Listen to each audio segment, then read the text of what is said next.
స్తోత్రములు, స్తోత్రములు, స్తోత్రములు తండ్రి. మీ దయలో, మీ కృపలో మమ్మల్ని జ్ఞాపకం చేసుకొని, గడిచిన కాలమంతా కూడా మీ రెక్కల చాటున మాకు ఆశ్రయం కలిగించి, చల్లగా కాపాడిన మీ ప్రేమను బట్టి స్తుతులు, స్తోత్రాలు నాయనా. దేవా, ఈ దినము సహోదరులతో, నా స్వజనులతో కలుసుకుని, నాయనా మీ వాక్యమును తండ్రి పంచుకునే భాగ్యాన్ని ఇచ్చినందుకు వందనాలు. నాకు ముందుగా నాయన కుమారుని నిలబెట్టి ఎన్నో మంచి విషయాలు నాయన మాకు తెలియజేశారు. ఆ మాటలు నాయన మా హృదయాల్లో నాటండి. వాక్యం చెప్పిన మీ కుమారుని బలపరచండి. కొద్ది నిమిషాలు మీరు మాతో మాట్లాడండి నాయన. మా అందరికి వినుబుద్ధి పుట్టించండి. జ్ఞాన హృదయము కలగచేయండి నాయన.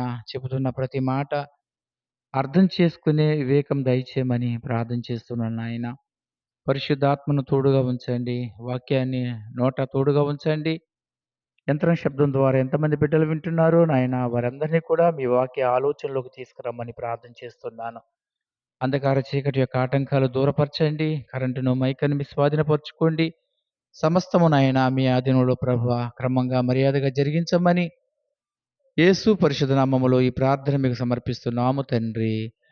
ఆమేన్. దేవునికి స్తోత్రములు. కూడి వచ్చిన మీ అందరికి కూడా ప్రభు పేరట వందనాలు చెల్లిస్తూ ఉన్నాను. కొద్ది నిమిషాలు దేవుని మాటలు విందాం. అందరూ కూడా మనసు పెట్టండి. చెబుతున్న ప్రతి మాట కూడా మీరందరూ కూడా ఆలోచించాలని ప్రభుపక్షాన మీకు మనవి చేస్తూ ఉన్నాను.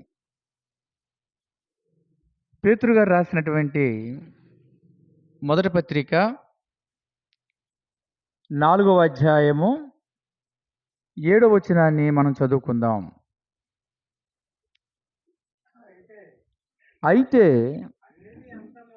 అన్నిటి అంతము సమీపమై ఉన్నది కాగా మీరు స్వస్థత బుద్ధి గలవారై ప్రార్థనలు చేయుటకు చాలండి మెలకువగా ఉండుడి. యెరూషలేములోని ప్రారంభ సంఘానికి ప్రథమ నాయకుడిగా ఉన్నటువంటి పేతురు గారు 2000 సంవత్సరాల కిందట వ్రాయబడినటువంటి సందర్భాన్ని ఈ సమయంలో మనము ఆలోచిస్తున్నాం. పరిశుద్ధాత్మ ప్రేరణతో పేతురు గారి ద్వారా సంఘానికి దేవుడు ఇక్కడ తెలియచేస్తున్న విషయం ఏంటంటే, అన్నిటికీ అంతము సమీపమై ఉన్నది. అన్నిటికీ అంతము అనగా ముగింపు సమీపంలో ఉంది. సృష్టిలో ఉన్నటువంటి ప్రతిదానికి కూడా ముగింపు అనేది ఉంది. ఇవన్నీ అంతం కాబోతున్నాయి. ఏమండి, ఈరోజు ఈ సృష్టిలో ఉన్నవన్నీ కూడా అంతమైపోతాయి. ఈ సృష్టి అనేది ఉండదు, ఇంకా ఏమి కూడా మిగలదు అని మనము లోకానికి చెప్పామనుకోండి. ఈరోజు లోకం దేనిపై ఆశ పెట్టుకుంది? ప్రకృతిలో ఉన్న వాటిపైన ఆశ పెట్టుకున్నారు. ఇంకా ప్రకృతిని అనుభవించాలని అనుకుంటున్నారు.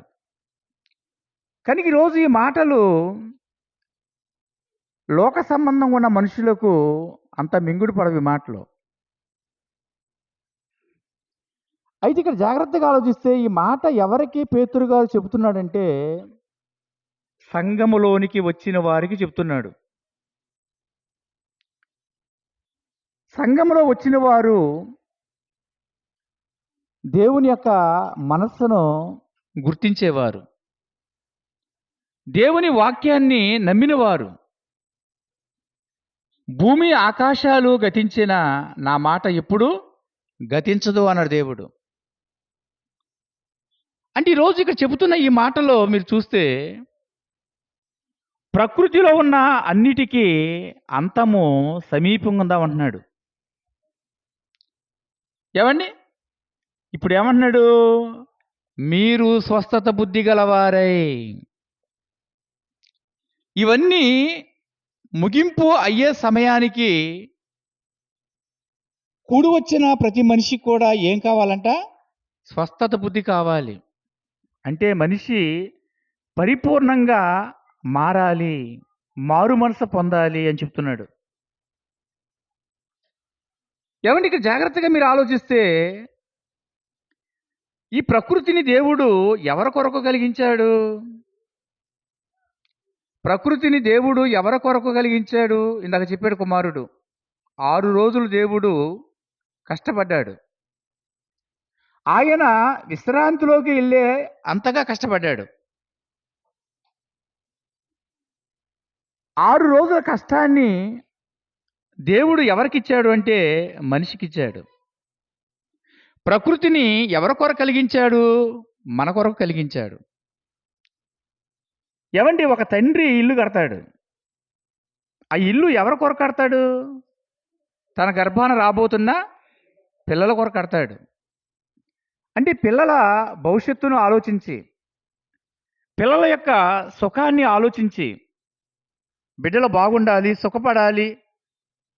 ఏమండి, బిడ్డల కొరకు తండ్రి కష్టపడటం భూమి మీద మనం చూస్తున్నాం. అలాగే దేవుడు కూడా 6 రోజులు కష్టపడి ఈ ప్రకృతిని దేవుడు నిర్మించాడు. ఒక తండ్రి ఇల్లు కట్టేటప్పుడు నిజంగా ఆ ఇంటికి పునాది వేస్తున్నప్పుడు ఎంత ఆనందం అండి. ఆ రోజు ఇంట్లో ఉన్న తండ్రికి ఆనందం, తల్లికి ఆనందం, తన వారికి ఆనందం. మరి ఒక పాస్టర్ గారిని పిలిపించి ఆ రోజు అక్కడ పాటలు పాడి, బైబిల్ చదివి, ప్రార్థన చేసి, ఏమండి, ఇంటికి పునాది వేయటం మనం చూస్తున్నాం. ఆ రోజు నిజంగా ఎంత ఆనందం అంటే చాలా ఆనందం అండి. మరి దేవుడు కూడా ఈ ప్రకృతి అనే ఇల్లును ఆయన కట్టేటప్పుడు, ఏమండి, ఆ రోజు కలిగినటువంటి ఆనందం, ఆ రోజు కలిగినటువంటి సంతోషాన్ని మనం ఆలోచిస్తే ఒకసారి బైబిల్లోకి వెళ్ళి మనం చూద్దాం. యోబు గ్రంథం 38వ అధ్యాయం. యోబు గ్రంథము 38వ అధ్యాయము 4వ వచనాన్ని ఒకసారి మనం చదువుకుందాం. 4వ వచనం చదవండి. నేను భూమికి పునాదులు వేసినప్పుడు, యోబు గారిని అడుగుతున్నాడు, నేను భూమికి పునాదులు వేసినప్పుడు నువ్వు ఎక్కడున్నావు? ఏమండి, నీకు వివేకం కలిగి ఉన్న ఎడల చెప్పుము అన్నాడు. చూడండి, 7వ వచనంలోకి వచ్చాక అంటున్నాడు, ఉదయ నక్షత్రములు ఏకముగా కూడి పాడినప్పుడు దేవదూతలందరూ ఆనందించి జయధ్వనులు చేసినప్పుడు దాని మూలరాతిని వేసిన వాడు ఎవడు? చూడండి, అంటే ఈ భూమికి మూలరాతిని వేస్తున్నప్పుడు, ఈ భూమికి పునాది వేస్తున్నప్పుడు, భూమి మీద వాటిని దేవుడు కలిగిస్తున్నప్పుడు, ఏమండి, నక్షత్రాలంట ఏకముగా కూడి పాడిని అంట. పరలోకములో దేవుని సన్నిధిలో ఉన్న దేవదూతలు ఈ భూమికి పునాది పడుతున్నప్పుడు జయధ్వనులు చేసినాయంట ఆర్భాటంతో. అంటే దేవదూతలకు ఎందుకు జయధ్వనులు?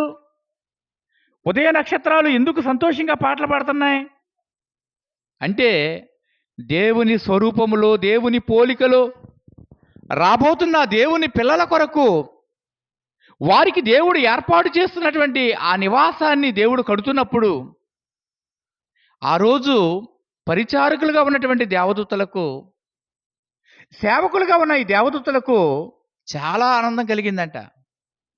అంటే ఆనందం మధ్య, జయధ్వనుల మధ్య, ఏమండి, పాటల ధ్వని మధ్య భూమి కలుగుగాక, సూర్యచంద్ర నక్షత్రాలు కలుగుగాక అని దేవుడు పలుకుతున్నప్పుడు, వాటి స్థానంలో అది ఏర్పడుతున్నప్పుడు దేవదూతలు ఏం చేసినాయంట? చాలా ఆనందించాయంట.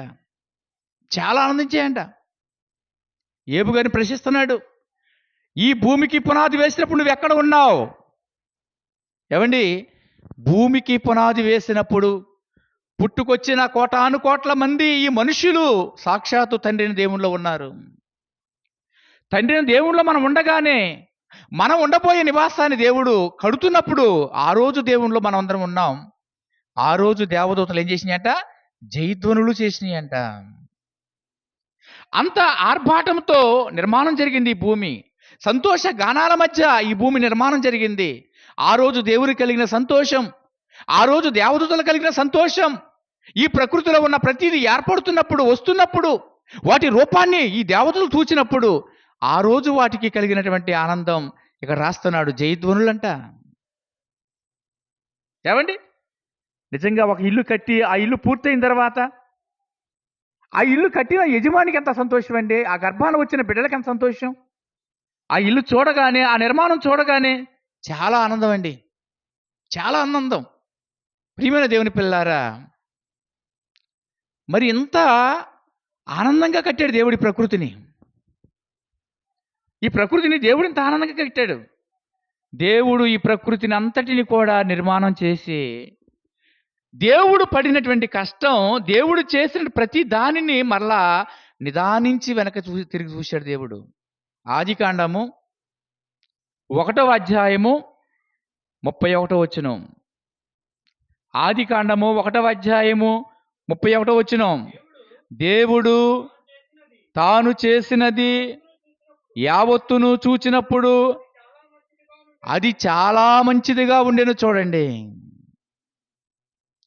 అంటే దేవుడు ప్రతి జీవరాశిని చూశాడు, ప్రతి ఆకాశ పక్షిని చూశాడు, ప్రతి జంతువును చూశాడు, సూర్య చంద్ర నక్షత్రం చూశాడు. ఏమండి? తాను నిర్మించిన మనిషిని చూశాడు. ఇవన్నీ దేవుని దృష్టికి ఎలా ఉన్నాయంట? చాలా మంచిదిగా, చాలా మంచిగా ఉన్నాయంట. అంటే దేవుడు ఏం కలగజేశాడు? మంచిని కలగజేశాడు. పనికి రానిది ఏది దేవుడు చేయలా, అన్నీ పనికొచ్చే వాటిని చేశాడు. వెనక్కి తిరిగి ఆయన కష్టాన్ని చూచినప్పుడు చాలా మంచిదిగా ఉందని దేవుడు సాక్ష్యం ఇస్తున్నాడు. ప్రియమైన దేవుని పిల్లారా, ఏమండి?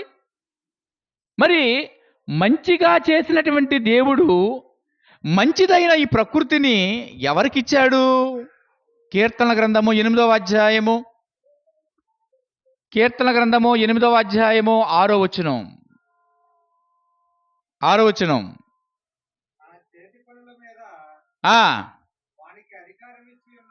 నీ చేతి పనుల మీద వానికి అధికారం ఇచ్చి ఉన్నావు. గొర్రెలన్నిటినీ, ఎడ్లన్నిటినీ, అడవి మృగములను, ఆకాశ పక్షులను, సముద్ర మత్స్యములను, సముద్ర మార్గములలో సంచరించు వాటన్నిటినీ వాని పాదముల కింద నీవు ఉంచి ఉన్నావు. చూడండి,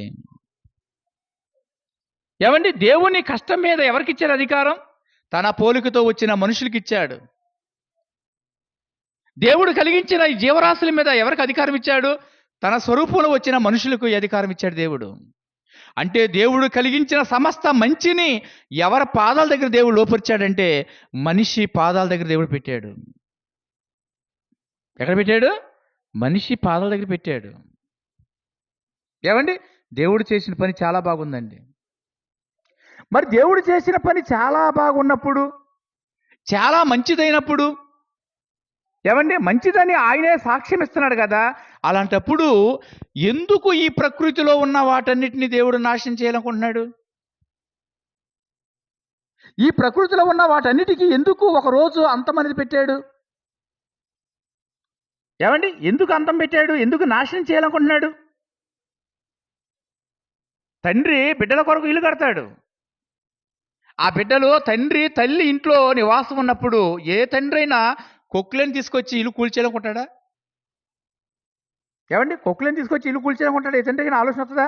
రాదండి. మరి అలాంటప్పుడు ఇంత మంచి ప్రకృతిని దేవుడు నిర్మించి, అది మనిషికి నివాస స్థలముగా దేవుడిచ్చి,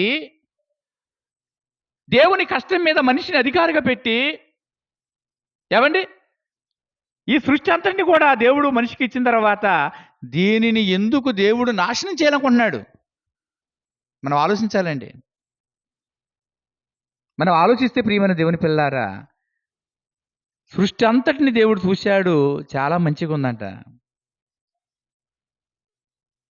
6 రోజులు కష్టపడిన తర్వాత 6వ రోజు చివరిలో తన స్వరూపంలో ఎవరిని తీసుకొచ్చాడు? ఆదాముని తీసుకొచ్చాడు. ఆదాముని తీసుకొచ్చాడు. ఆదాము భూమి మీద అడుగుపెట్టాడు. ఏమండి?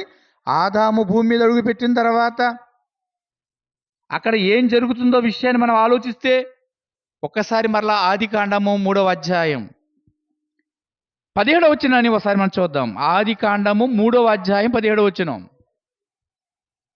చదవండి. ఆయన ఆదాముతో నీవు నీ భార్య మాట విని తినవద్దని నేను నీకు ఆజ్ఞాపించిన వృక్ష ఫలములు తింటివి గనుక నీ నిమిత్తము నేల శపించబడి ఉన్నది. ఏవండి, ఆదాము రాకముందు ఈ సృష్టి కోటాను కోట్ల సంవత్సరాలు చాలా మంచిగా ఉంది. ఎప్పుడైతే ఆదాము భూమి మీద అడుగుపెట్టి దేవుని మాటను అతిక్రమించి పాపం చేశాడో ఆ రోజు ఈ నేల దేని గురైందంట? శాపానికి గురైందంట. శాపానికి గురైంది.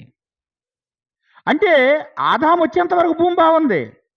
ఆదాము వచ్చిన తర్వాత భూమి పాడవటం మొదలుపెట్టింది. దేవుడు ఏమంటున్నాడు? అది గచ్చ పొదలను ముళ్ళ తుప్పలను నీకు మొలిపించును. అంటే అంతకుముందు గచ్చ పొదలు ముళ్ళ తుప్పలు లేవా అంటే లేవండి. దేవుడు చేసింది, దేవుడు నరునికి ఇచ్చింది అంత మంచిగా ఉంది. మనిషికి అవసరమైన ప్రతిదాన్ని దేవుడు ఇచ్చాడు. కానీ మనిషి పాపాన్ని బట్టి ఏమొచ్చినాయి? గచ్చ పొదలు ముళ్ళ తుప్పలు. ఈరోజు ప్రకృతిలో ఉన్న ఈ భూమి మీద ఏమండి అనేకమైనటువంటి ప్రాంతాల్లో ఈ ముళ్ళ తుప్పలు, గచ్చ పొదలు. నేల శాపానికి గురైపోయిందంట.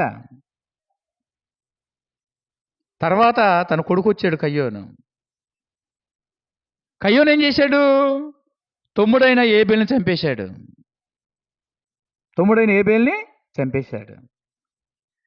ఏబేల్ని చంపిన తర్వాత కయ్యోనుతో దేవుడు మాట్లాడుతూ ఆదికాండము 4వ అధ్యాయము 12వ వచనం మీరు చూస్తే 12వ వచనం,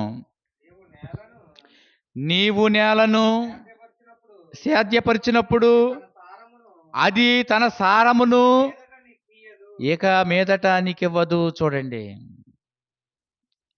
అంటే దేవుడు కలిగించిన ఈ నేల చాలా సారం ఉంది. చాలా సారవంతమైన నేలనిచ్చాడు దేవుడు. తండ్రి పాపాన్ని బట్టి శాపానికి గురైంది. కొడుకు పాపాన్ని బట్టి ఏమైపోయింది? సారాన్ని కోల్పోయింది. అంటే ఇక్కడ మీరు ఆలోచిస్తే ప్రియమైన దేవుని పిల్లారా, ఆదాము వచ్చేంత వరకు భూమి చాలా బాగుంది. కానీ ఆదాము వచ్చిన తర్వాత, ఆదాము సంతతి భూమి మీదకి వచ్చిన తర్వాత నేల పాడవటం ప్రారంభమైంది. మంచిగా ఇచ్చిన ఈ ప్రకృతి చెడు వైపు వెళ్ళిపోతుంది. ప్రియమైన దేవుని పిల్లారా, ఇక్కడ జాగ్రత్తగా మీరు ఆలోచిస్తే ఇర్మియా కాలానికి వచ్చేళ్ళకి ఇర్మియా గ్రంథంలో 5వ అధ్యాయము 25వ వచనాన్ని ఒకసారి మనం చదువుకుందాం. ఇర్మియా గ్రంథము 5వ అధ్యాయము 25. చదవండి. మీ దోషములు వాటి క్రమమును తప్పించెను, మీకు మేలు కలుగకుండుటకు మీ పాపములే కారణము. అంటే ఇక్కడ జాగ్రత్తగా మీరు ఆలోచిస్తే మనిషి చేసిన పాపాలు, దోషాలు ఏం చేస్తున్నాయంట? సృష్టి క్రమాన్ని తప్పిస్తున్నాయంట. ఆదాం పాపానికి నేల శాపానికి గురైంది. కయ్యోను పాపానికి నేల సారం కోల్పోయింది. భూమి మీద పుట్టుకొస్తున్న మనుషులు పాపం చేయటం వల్ల సృష్టిలో ఉన్న అన్నీ కూడా క్రమం తప్పుతున్నాయి అన్నాడు. అంటే సృష్టిలో ఉన్న అన్నీ కూడా దేవుడు క్రమం పెట్టాడా? క్రమ పద్ధతిలో ఉన్నాయా అంటే క్రమ పద్ధతిలో ఉన్నాయండి. క్రమ పద్ధతిలో ఉన్నాయి. కీర్తన గ్రంథము 148:6 చూస్తే, కీర్తన గ్రంథము 148వ అధ్యాయము 6వ వచనం చదవండి. ఆయన వాటిని నిత్య స్థాయువులుగా స్థిరపరిచి ఉన్నాడు. వేటిని? సృష్టిలో ఉన్న వాటిని. ఏమండి, నిత్య స్థాయువులుగా ఆయన స్థిరపరిచాంట. ఆయన వాటికి కట్టడ నియమించెను. ఆయన వాటికి కట్టడ నియమించెను. చూడండి, సింహం వెనక దేవుని కట్టడా, కాకి వెనక దేవుని కట్టడా, సూర్య చంద్ర నక్షత్రాల వెనక దేవుని కట్టడా.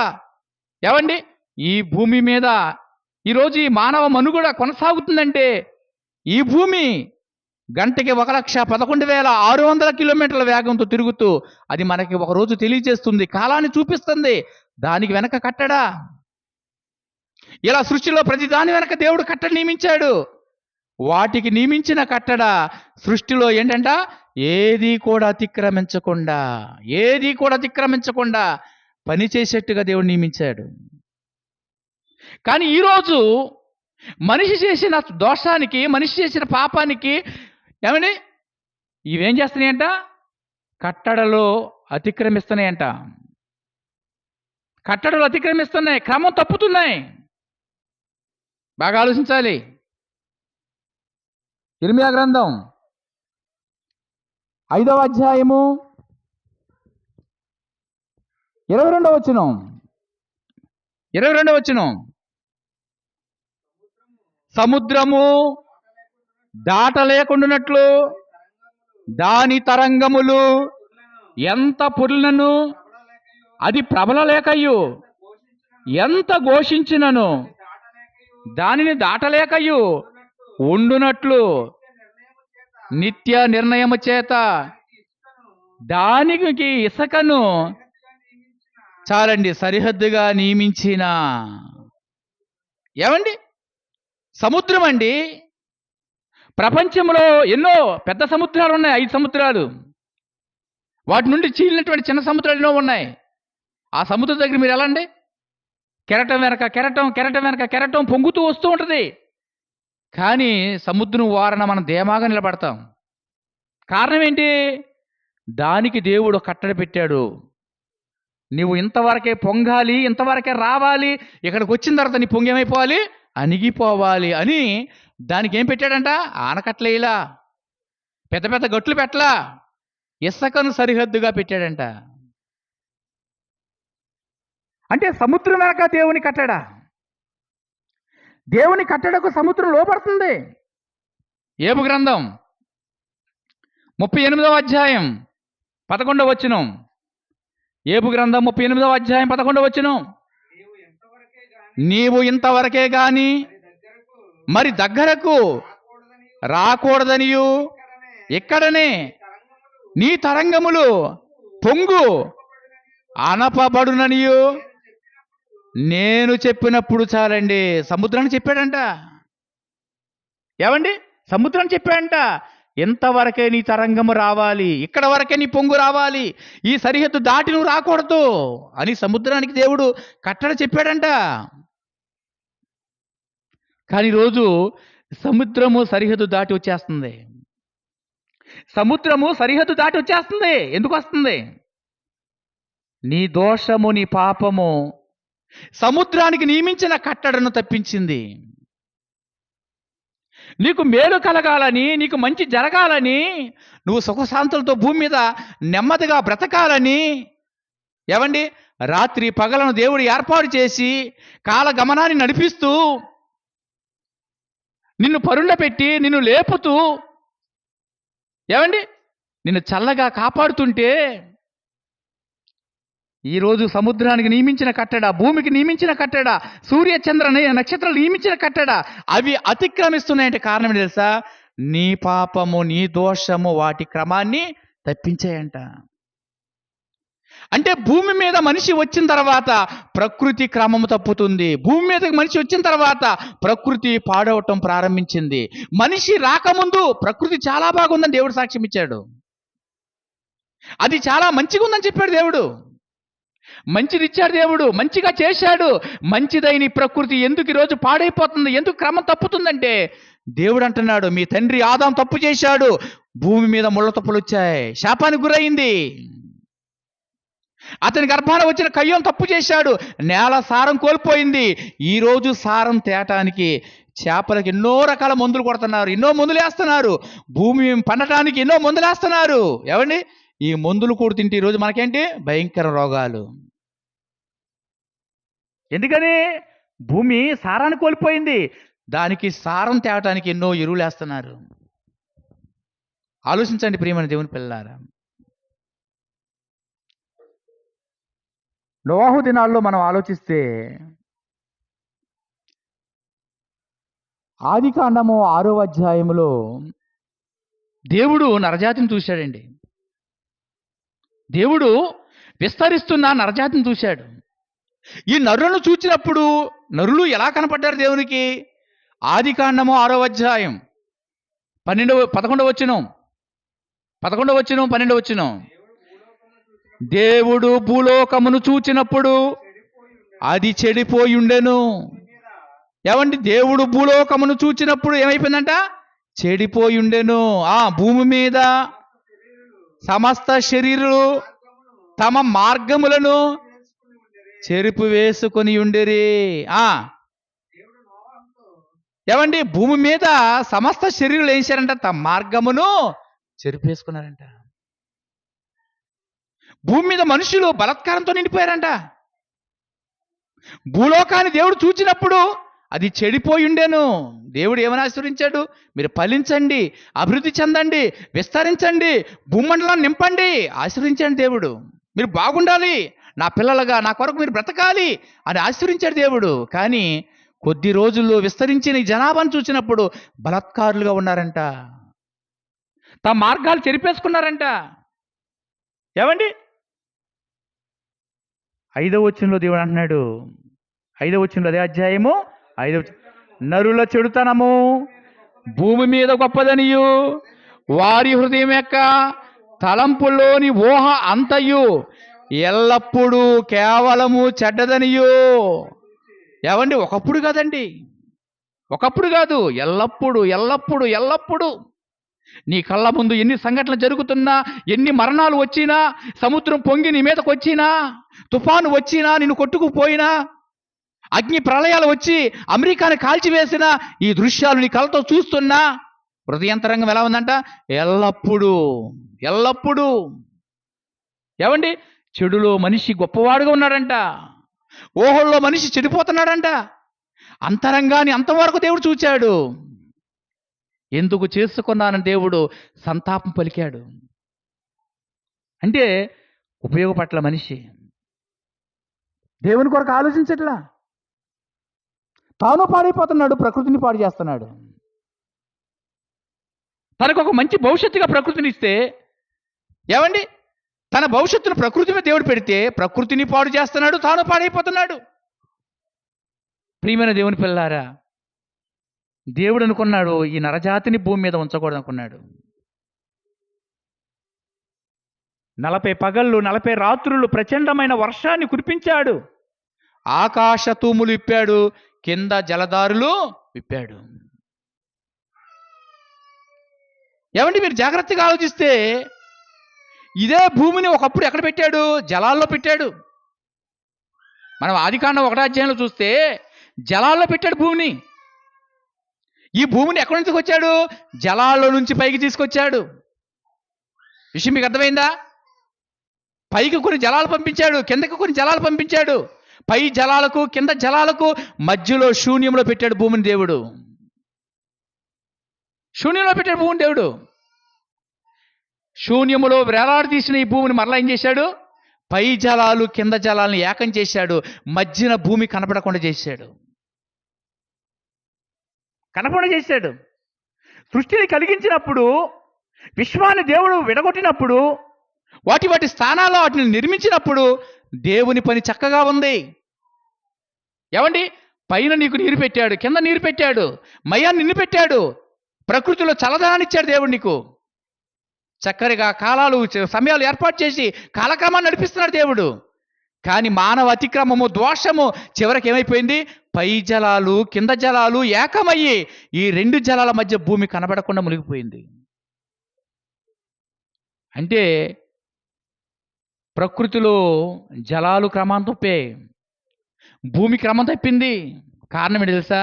నీ దోషము, నీ పాపము వాటి క్రమమును తప్పించాను. ఏ ప్రకృతి ద్వారా నువ్వు మేలు పొందాలి, సుఖపడాలని దేవుడు కలిగించాడో అదే ప్రకృతి నీకు మేలు కలగకుండుటకు కారణమైందన్నాడు దేవుడు. ఏమండి? అంటే ఇప్పుడు ఏమవుతుంది? మంచిగా ఇచ్చిన ఈ భూమిని మనిషి పాడు చేస్తున్నాడండి, పాడు చేస్తున్నాడు. ఇంకా ఈ భూమి గురించి మానవ పతనాన్ని గురించి, సృష్టి పతనాన్ని గురించి, రాబోతున్న పరిస్థితులను యేసుక్రీస్తు వారి భూమి మీదకి వచ్చిన తర్వాత ఆయన భవిష్యత్తును సూచించి ఏం మాట్లాడుతున్నాడో చూడండి. లూకాసు వార్త 21వ అధ్యాయము 15వ వచనం 16వ వచనం. 15వ వచనం 16వ వచనం చదవండి. లూకాసు వార్త 21, 15, 16. లూకాసు వార్త 21వ అధ్యాయము 15వ వచనం. చదువునా?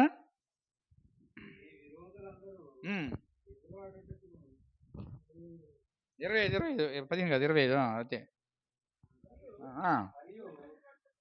మరియు సూర్య చంద్ర నక్షత్రములు సూచనలను భూమి మీద సముద్ర తరంగముల ఘోష వలను కలవరపడిన జనములకు శ్రమ కలుగును.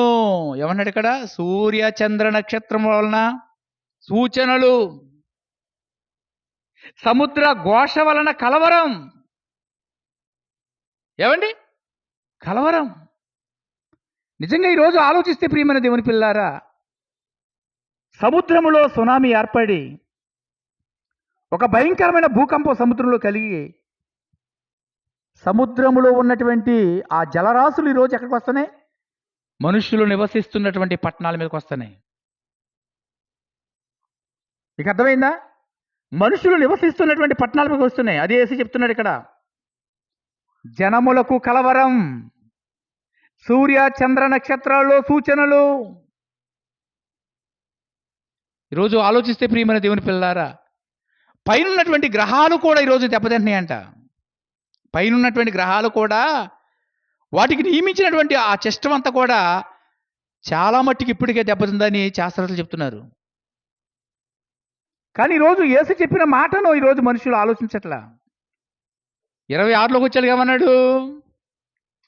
26 ఆకాశమందలి శక్తులు కదిలింపబడును. చూడండి, ఆకాశమందలి శక్తులు కదిలింపబడున్నట్టు అర్థం ఏంటి? అవన్నీ కూడా క్రమము తప్పుతున్నాయి. నీ దోషాన్ని బట్టి, నీ పాపాన్ని బట్టి ప్రకృతిలో ఉన్నటువంటి, ఆకాశంలో ఉన్నటువంటి ఏమవుతున్నాయంట? క్రమము తప్పేస్తున్నాయంట. భూమి మీదకి పరిశుద్ధాత్ముడు వచ్చిన తర్వాత చెప్తున్న మాట. 2వ తిమోతి పత్రిక 3వ అధ్యాయము ప్రారంభవచనం. తిమోతి గారికి రాసినటువంటి 2వ పత్రిక 3వ అధ్యాయము ప్రారంభవచనం. అంత్య దినములలో అపాయకరమైన కాలములు వచ్చునని తెలుసుకొనుము. ఏమన్నాడు ఇక్కడ? ఏమండి? దైవజనుడైన పౌలు గారు తనతో ఉన్నటువంటి శిష్యుడైనటువంటి తిమోతి గారికి ఒక మాట చెప్తున్నాడు. అంత్య దినములు వస్తున్నాయి, అపాయకరమైన కాలంలో వస్తున్నాయి, అవి నువ్వు తెలుసుకోవాలన్నాడు. అవి ఏం చేయాలంట? నువ్వు తెలుసుకోవాలి. ప్రియమైన దేవుని పిల్లారా, ఈరోజు వాక్యాన్ని బోధిస్తున్న మనము జరుగుతున్న పరిస్థితుల ముందు వాక్యం ద్వారా బాగా తెలుసుకోవాలి. ఎందుకు వస్తున్నాయి పరిస్థితులు? అంత్య దినములలో అపాయకరమైన కాలాలు ఎందుకు వస్తున్నాయి? ఎలాగనగా మనుషులు స్వార్థపరులు, మనుషులు ధనాపేక్షలు. ఏంటంటే మనుషులు స్వార్థపరులు. దేవుడు నిస్వార్థపరుడండి. తన స్వార్థాన్ని దేవుడు ఏం కోరుకోవాలా? తన పిల్లల మంచిని కోరుకున్నాడు. కానీ ఈరోజు మనుషులు వారి స్వార్థాన్ని కోరుకుంటున్నారు. ఈ లోకానికి వచ్చిన యేసుక్రీస్తు లోకంలో దేన్ని కోరుకోవాలా? ఏమండి? ఈరోజు భూమి మీద మనిషి డబ్బును కోరుకుంటున్నాడు. ఈరోజు మనుషుల మనస్తత్వాలు ఎంత భయంకరంగా చెడిపోయినాయో, మనుషుల మనస్తత్వాల్లో ఉన్నటువంటి ఆలోచనలు ఎలా ఉన్నాయో ఈ అధ్యాయంలో మనం చదువుకుంటూ వెళ్తే దేవుడు చక్కగా వివరించాడు. ఏమండి? క్రూరులంట, అహంకారులంట, గర్వాంధులంట, బెంకంలాడువారంట, దేవుని కంటే సుఖాన్ని ఎక్కువగా ప్రేమించేవారంట, పైకి భక్తిని కనుపరుస్తూ లోప దేవుని వాక్య శక్తిని ఆశ్రయించిన వారంట. అంటే వీళ్ళంతా ఎవరు? దేవుని క్రమంలో ఉన్న వాళ్ళు కాదు వీళ్ళు. క్రమ పద్ధతులు నడుస్తున్న వాళ్ళు కాదు. క్రమము తప్పిన వారు వీళ్ళంతా. దేవుని క్రమాన్ని తప్పిన వాళ్ళు వీళ్ళంతా. వీళ్ళని బట్టి అంత్యదినముల్లో ఏమొస్తాయంట? అపాయకరమైన కాలాలు వచ్చునని తెలుసుకో. ఏంటి అపాయకరమైన కాలాలు? ఏంటి అపాయకరమైన కాలాలు? సముద్రములో సునామీ, భూమి బద్దలవ్వటం, భూకంపం, భయంకరమైన సుడిగాలి, భయంకరమైన తుఫాను, భయంకరమైన అగ్ని ప్రళయాలు. ఇవి అపాయకరమైన కాలాలు. ఏవండి ఇవన్నీ రావట్లేదా? ఇవన్నీ మనిషికి అపాయాన్ని కలిగించట్లేదా? ఇవన్నీ మనిషికి అపాయాన్ని కలిగించట్లేదా? ఇవన్నీ కూడా వస్తున్నాయి అంటే కారణం ఏంటి? మనిషి చేసిన పాపాన్ని బట్టి, మనిషి దోషాన్ని బట్టి ఇవన్నీ క్రమం తప్పుతున్నాయి. నీకు మేలు కలగాలని వాటిని కలిగించి వాటి కట్టడ నియమించి ఆ కట్టడకు అవి లోబడి పని చేయాలని దేవుడు కట్టడ నియమించిన వాటికి. కానీ ఈరోజు కట్టడను అతిక్రమించి అవి తప్పుతున్నాయి అంటే కారణం తెలుసా? నీ దోషము నీ పాపం తప్పిస్తున్నాయి అన్నాడు.